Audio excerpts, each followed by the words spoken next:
साथियों नमस्कार। मैं आर के अमोल अमोल 24 चैनल पर आपका हार्दिक स्वागत है। अभी अभी 1 अगस्त से लखनऊ शहर की ज़मीनों का सर्किल रेट बढ़ाया गया। पहले सर्किल रेट आपको बता दें कि सर्किल रेट क्या है। सर्किल रेट जो है एक मानक तरीका है ज़मीनों के खरीद फरोख्त के नियमन का। मतलब सरकार का ये निर्देश है कि इस जगह की जमीन इतने पैसे से कम में या इतने रेट से कम में नहीं खरीदी जाएगी। अगर वो खरीदी जाएगी तो वो सर्किल रेट का उल्लंघन होगा और उस पर और भी सरकारी आपत्तियां हैं या सरकारी तो हर 10 साल पर सर्किल रेट बढ़ाया जाता है। ये हर शहर में होता है। वहाँ का डीएम जो है वो और स्टाम्प और पंजीयन की जो विभाग है वो मिल करके सर्किल रेट तैयार करते हैं कि इस इलाके का सर्किल रेट ये होगा। इस पर आपत्तियां भी मांगी जाती हैं लोगों से और उस आपत्तियों के निस्तारण के बाद सर्किल रेट तय किया जाता है। हमेशा ऐसे ही होता रहा, इस बार भी हुआ। तो सर्किल रेट जो है एक मानक धनराशि है जिसके नीचे जो है जमीनों की खरीद फरोख्त नहीं हो सकती है। इसमें कैटेगरी बहुत है।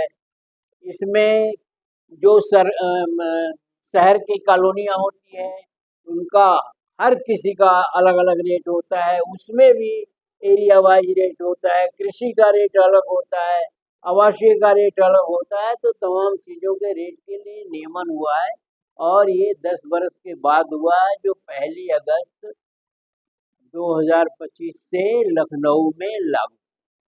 इसमें कृषि भूमि पर 15%, व्यावसायिक संपत्तियों पर 25% और फ्लैट्स इत्यादि पर 20% की बढ़ोतरी की गई।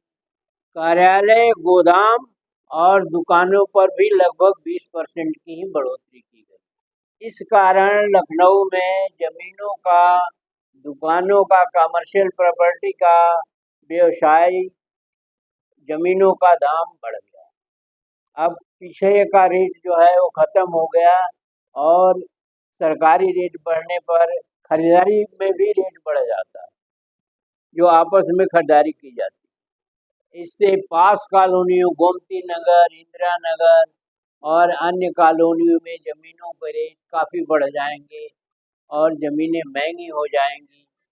अब उनको फ़ायदा हो जाएगा। ये जिनकी ज़मीनें जो है या मकान जो है या व्यवसायिक संस्थान है यह सब जो है वो वहाँ जैसे गोमती नगर में, इंदिरा नगर में स्थित है या अन्य पास कॉलोनियों में स्थित है, हजरतगंज है और भी है। तो इस तरह से जो है सर्किल रेट बढ़ने का बहुत भारी प्रभाव जो है मार्केट रेट पर आता है। मार्केट रेट वैसे तो अलग ही होता है लेकिन आप सर्किल रेट से नीचे नहीं जा सकते। मार्केट रेट तो आपस में तय करके करते हैं, हालांकि वो अधिसूचित नहीं है या वो मान्य नहीं है, लेकिन लोग आपस में करते हैं तो किसी को कुछ पता नहीं चलता है। तो इस प्रकार आप जो है सर्किल रेट बढ़ जाने से ज़मीनों का रेट बढ़ गया और महंगाई पर भी इसका असर पड़ेगा। ज़मीनें महंगी होगी तो हर चीज़ महंगी होगी, तो महंगाई भी बढ़ेगी। लेकिन ये कार्यक्रम 10 साल बाद होता है तो 10 साल में ज़मीनों के दाम तो बढ़ ही जाते हैं। इसके लिए 2 क्यूआर कोड भी शासन ने जारी किया है। एक कोड के जरिए जो है स्टाम्प और निबंधन विभाग का विवरण, अफसरों के फ़ोन नंबर, स्टाम्प के बारे में इत्यादि के बारे में जानकारी मिल जाएगी और दूसरे क्यूआर कोड से दफ्तर का पता और मैप का शो मिल जाएगा। ऐसा भी व्यवस्था की गई। इससे थोड़ी बहुत ज़मीनों के खरीद फरोख्त में हो रही अनियमितताओं का भी नियमन होगा। तो ये सर्किल रेट जानना बहुत ज़रूरी है और सर्किल रेट में क्या व्यवस्थाएं हैं ये भी जानना ज़रूरी है। रजिस्ट्री कैसे कराया जाए ये भी जानना ज़रूरी है और कितना आपको पैसे का फ़ायदा या घाटा हुआ ये भी जानना ज़रूरी है। और इसके लिए कभी भी आप खरीद फरोख्त की संस्थाओं या कचहरियों में या कहीं भी आपको लोग बता देंगे कि इलाके का सर्किल रेट क्या है। सर्किल रेट इलाके वाइज होता है, तो इस इलाके का सर्किल रेट क्या है वो पता करके ही जो है रजिस्ट्री की जाती है, कराई जाती है और ज़मीनें बेची जाती है और ख़रीदी जाती है। तो ये बहुत काम की चीज़ है सर्किल रेट, और इसका जानना जो है बहुत अति आवश्यक है।